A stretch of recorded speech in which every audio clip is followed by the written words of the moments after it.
Welcome, listeners, to the Everything About Nothing podcast. We have changed the name from the Kathleen and Peter show, which we thought was a bit bland, to the Everything About Nothing podcast, where we bring you little bits of fun and a tip or two about all sorts of things, and hopefully you'll find some fun, enjoyment, and the things that will help you. So, hello to Kathleen.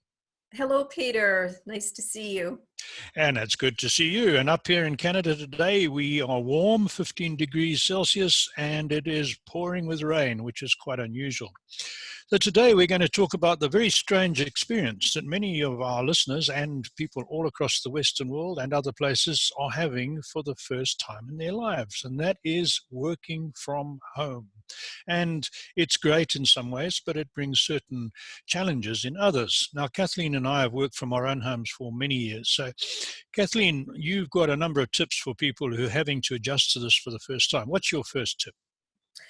You're right, Peter. We've been doing this for many years now. And my biggest tip to anybody working remotely from home is to treat your workday as if you were going out to work at a corporation when you're just leaving to go to an outside office.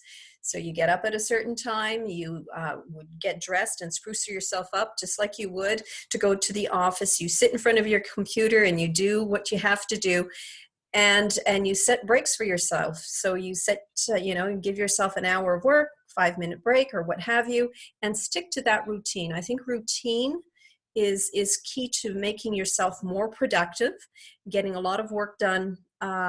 So that is my biggest tip, is just find your groove, but stick to it. What about you, Great. Peter? No, thanks for that, Kathleen. I can just add a little bit to that, and that is that I do follow a set routine every day. I get up early, and in summer I walk first, and then I come back. In winter I walk later in the day, weather permitting. And one of the big things I used to do, I'm not shaving now, as you can see. I grew a beard last week because I'm trying out for Father Christmas jobs this year. What I do when I was shaving, the first thing in the morning is shave every day. Even if I was not going to go out of the house, have no outside meetings, I still maintain that discipline of shaving and putting on a decent shirt with a collar, because to my mind, t-shirts are for casual wear and I use them for running. But work time, I have a shirt with a collar. So, Kathleen, what about separate spaces? Many people are working with their partners and spouses, and that can lead to other difficulties. What's your suggestion there? You're right, Peter. For me, what works is I have my own room, my own office space that I can close the doors and tune everything out. And it's quiet. I sometimes have spa music playing in the background because I think that helps me focus more. So there's just, it's my own space where I have my files. I have, everything set up as I would in a normal office environment. Yeah, that's good. And I do too. I'm lucky I live in this big old farmhouse. We have no children Right. at home.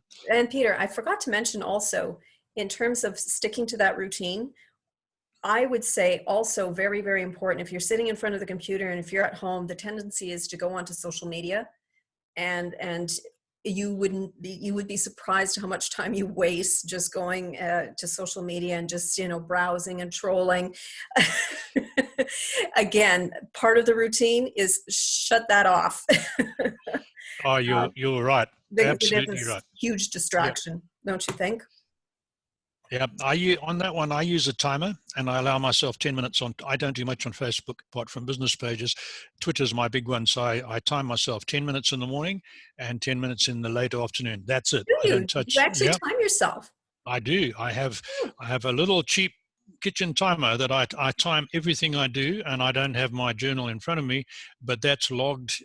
When I do my to-do list, I allocate times that I expect to spend on each thing, and then at the end of the day, I track how well I did.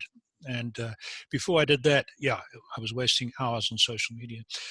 The last quick one from my side is, and I think Kathleen may have mentioned this as well, is when you have your breaks, make sure you stay hydrated. It's very easy to forget to drink when you're not walking to the office water cooler or coffee machine.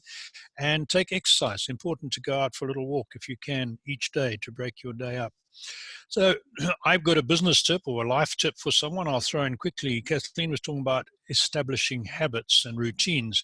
One of the best guys I follow on the web for establishing habits and improving habits and breaking old habits is James Clear, and you can get him at jamesclear.com, and he puts out a very short newsletter each week, but he has a wealth of material on his website for habits. Have you got a tip for our listeners and viewers, Kathleen?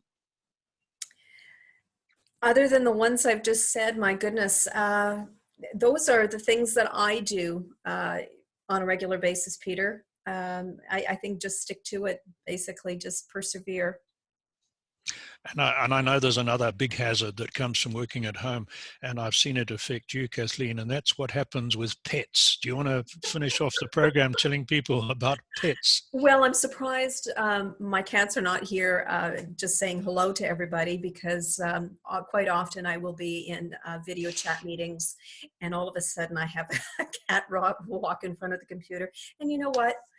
If the people that I have meetings with know me, and I will often sit here on my computer, I'm working away, but I have a cat on my lap. I find it very soothing. It's very comforting. It works for me. It may not work for you, but I just go with it. I mean, Yeah.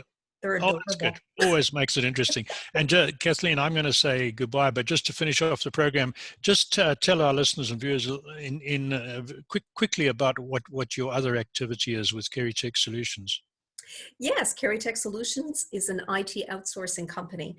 So we work with companies here locally that need project development, like software customization, app development, and we find people to help fill those positions for them. So that's what we do. Great. Thanks for that. And that's the end of this episode of the Everything About Nothing podcast. And it's on YouTube on our channel, and it's on our podcast channel as well, audio only. Thanks very much. Thank you. Until next time. Bye, Kathleen. Bye, Peter.